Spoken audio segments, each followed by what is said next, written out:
Խնդրում եմ լրություն ապահովել դա առաջին։ Համեցեք պարոն Նասարյան։ Շատ կարևոր հարց ենք քննարկում։ Քննարկում ենք երեխաների իրավունքների պաշտպանության հարցը, բայց չենք քննարկում մեկ այլ կարևոր հարց։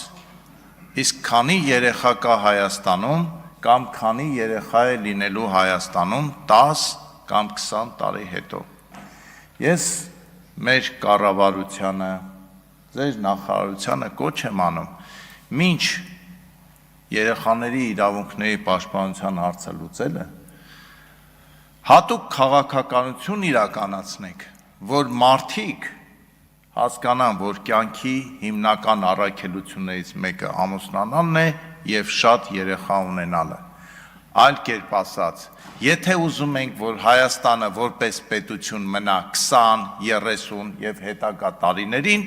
մեր քաղաքականությունն է, որ երիտասարդները ամուսնանան և ունենան առնվազն 3 երեխա։ Եթե այդպես չլինի, մենք կկանգնենք աղետի առաջ։ Ես կարող է ձեր օրենքը լավն է, կարող է վատն է, բայց ում համար է այդ օրենքը,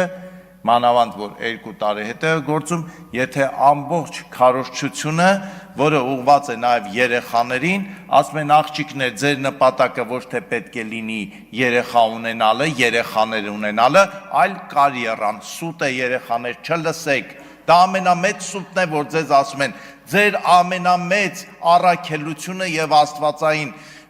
շնորհը դա երեխա ունենալն է, կրթվեք, կիրթ եղեք, որ ձեր երեխաներին էլ լավ դաստիարակեք, մենք պատգամավորներ ունենք, որոնք ունեն էսա շուտով 4-րդ երեխան, ունենալու են նաև 5-րդ երեխան, այնպես որ գործը մի խառնեք ընտանիքի հետ։